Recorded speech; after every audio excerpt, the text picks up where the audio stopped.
Okay, it's great to be here. It's been a wonderful, long, exciting weekend. And we're here with some of our colleagues. Trevor over there is our fashion tech guru. We've got Adam over here, who's our apps developer and many other wonderful IoT things. Unfortunately, we don't have, there's a couple of other guys that were involved with us. Stephen, who had to go back to the north this evening. So a particular thank you to the team for bringing us to this stage. We're Orbit, and basically we connect, trace, track, and locate your valuable belongings. So you might recognize this guy. He's the CEO of a major corporation. His name is John, and he's the CEO of Cisco.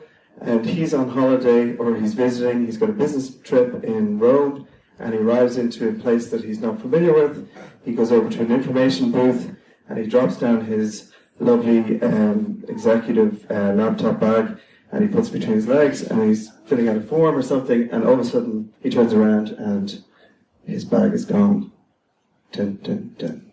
So that triggers off loads of issues, data protection, what's he got in there, is other people going to get their hands on the iPad, the laptop, or whatever. So basically just a basic stat, in the UK, I think the US alone, per week, over 12,000 of these laptop executive bags go missing. So this is where we come in. So we connect, track and find your very important valuables. And we've also gone, we started off with the smart clutch, and we haven't forgotten the smart clutch. And we also haven't forgotten, where this product could be with wonderful uses in eye health and people suffering from dementia, etc., and being able to track their activities. But we reckon the core opportunity here is actually the guys in Intel. And interesting enough, when I actually spoke to a couple of guys in Intel, I actually did ask them a few simple questions about their current status of their laptop bags, and none of them actually have any kind of tracking devices. And so that that gives you the impression that there's a great opportunity there. There's over 100,000 employees in Intel. In Novartis, there's over 130,000 employees, etc., etc. So how does it work? I'm going to hand you over to Adam, and we're going to do a little demo. Thanks. Okay, what we've got here is the consumer version of Orbit, and this currently works by leashing it to the iPhone app. It works through BTLE, so it's very low energy. The battery you put in this here, currently the one we have lasts 48 hours, but that's because we're powering an LED. What we can actually do is get that battery down to work for months, years on end, because it's so low energy. If we take this here out here, if you want to show this down here. So the consumer version works essentially, if you can imagine a leash between this device and my phone here. Initially, I set it up using a unique identifier, a name, a minor and a major number. Once it's connected to the device, you start walking away here. Oh. We just missed the alarm. Keep going. Okay, there we go. He's gone off, stolen my bag. Normally, I'd just be like, half an hour later, I'd be like, oh shit, where's my bag? Now, I get an audible alert on my phone. I'm like, hey, where's my bag going? Turn around, run after the guy. Currently, our competitor is Tile. They do pretty much the same thing. They don't target Android. That's a completely huge market they're missing out on. As well, what we're proposing is a Corbett solution, which has GPS and GSM. So you put a SIM card in, we can track this thing around the world. Corporations can log in, track the device, go there, use the app, use the Bluetooth, which is much more precise indoors, and they can track it down using a number that goes from 100 being the worst, to 0 being the best. Once they get to 0, they're like, there's my bag. And that's pretty much how the technology stack works.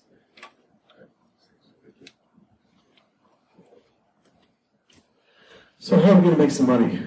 That's always important. Unfortunately, I didn't actually realize that this hackathon was all about, I thought it was all about just coming up with something wonderful and then we'd figure out the rest later.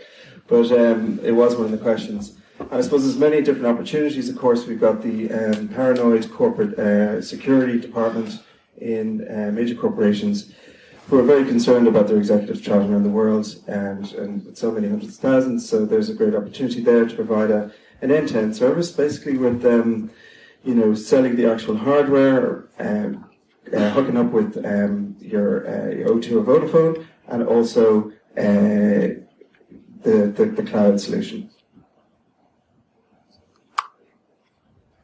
Big thanks. I have to say a big thank you. I know I'm out of time, but we've had some amazing mentorship. PCH International, all the guys have been amazing. We got a beautiful sign made up by Stony CNC, and the guys in Layer Labs as well put together the lovely prototype with us. So big thank you to everyone involved. Thank you very much.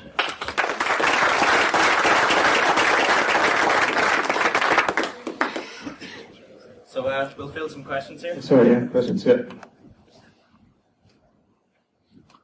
Any questions? You mentioned a company that just needs to do an Android version and add it in the same car.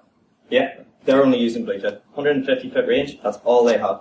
What we have is GPS, worldwide tracking. That's pretty much as simple as I can say it. Tile just aren't doing what we can manage to do in the same chip.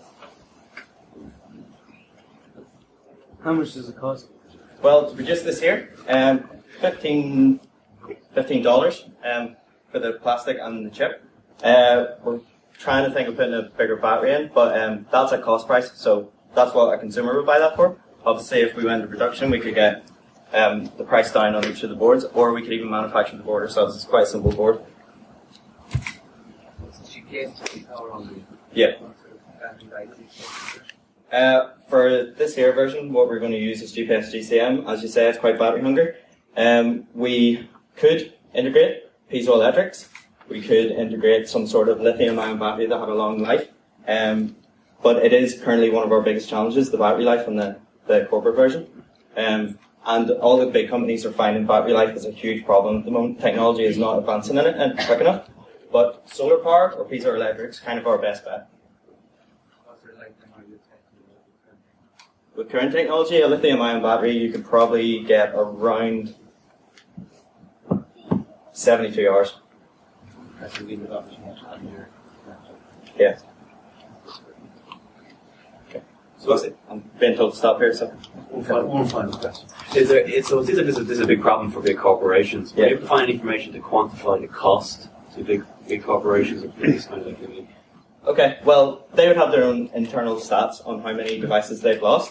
If you take that average of 12,500 laptops lost, you can multiply that. It's very simple math. You see that millions per week, and that's for every single company. But I don't know, they'd have their own tracking for how many things they've lost, you know. But it would be a huge number.